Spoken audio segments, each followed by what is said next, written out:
Hello, today I'm going to be reviewing a couple of products from the brand Tarte for you today. The first is an eyeshadow palette. This is their Golden Days Sultry Night palette, which is unfortunately no longer available. Whoops. Sheet. Anyways, but I thought you guys could use just kind of a review of how I like the consistency and the formula of their eyeshadows. So this palette came with 5 different shades. We have 2 matte shades and 3 kind of shimmery shades, and I will swatch these for you guys.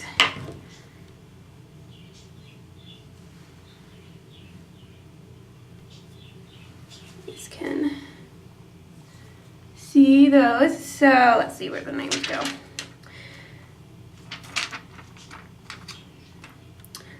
This one is kind of a gold shimmery color, and it is Caparina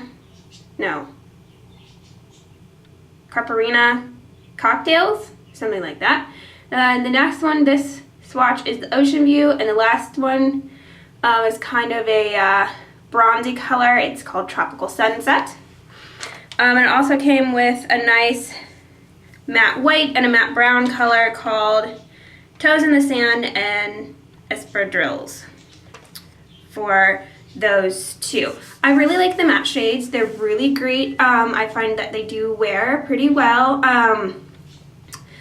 The shimmery shades, I like the Ocean View and the Tropical Sunsets.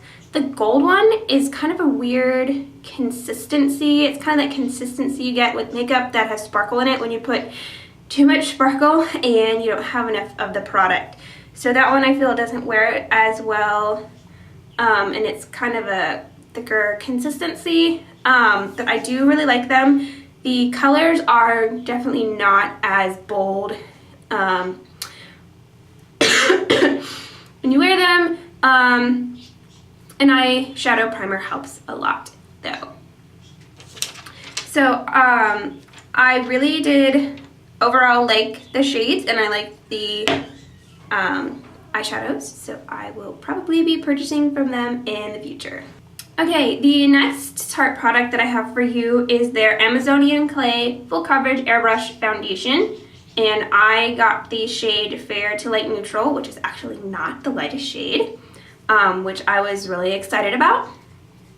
So that was nice. It comes in this little container, and it is a powder foundation, and it's got this little like screen in there. And the way it works is you take a kabuki brush. This is the one that they sell that I purchased to go with it, and you put it down and you press into the little screen, and then you pick up some powder onto the brush. And so far I've actually liked this system. It works pretty well. The cap has this kind of insert that goes on top of the screen, so it keeps it from spilling everywhere. Spilling everywhere if you should knock your container over or something like that.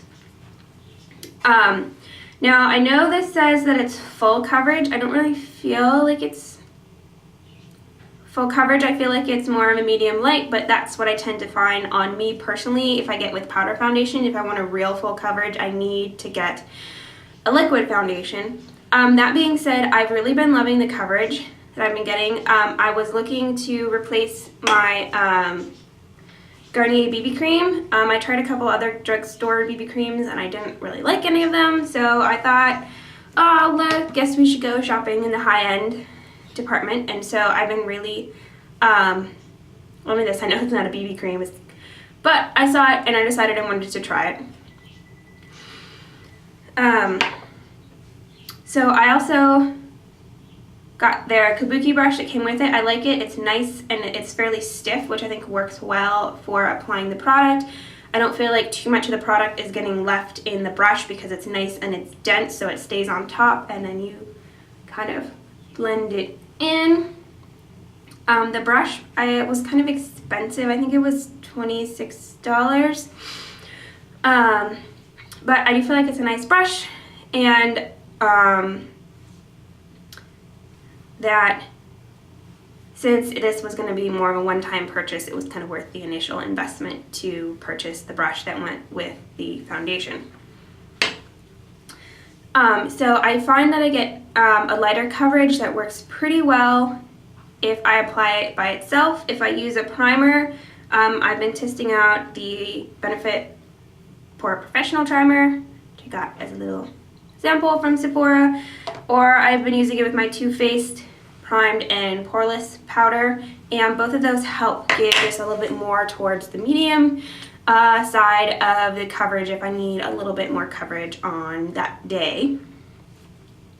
So it does a really good job of evening out my skin tone, lightening up my freckles, not completely covering everything, but definitely making everything look nicer and smoother. One of the things that I found that I really like about this foundation is I found it actually does pretty well for the under eye circles. A lot of times I found if you put foundation and you put it in your under eyes, it doesn't do anything. This one actually gives a little bit of coverage to that. You know, it doesn't make them like completely disappear like it would if you actually had like a cover up or something that's specifically for under eyes, but it definitely lightens and brightens them, so it gives you kind of that look like, oh, I actually got a couple more hours of sleep than I really did. And so that's been nice, especially getting ready for work in the morning. I just take a little extra dab, dab, dab, dab, dab underneath the eye, and it looks brighter and I look more awake. So that's been really nice. I've liked how it's been wearing. It feels very light, very fresh on my face. I haven't really tested it in the summer heat and humidity yet, but right now I'm really loving that foundation. So that's everything that I have for you today, and until next time.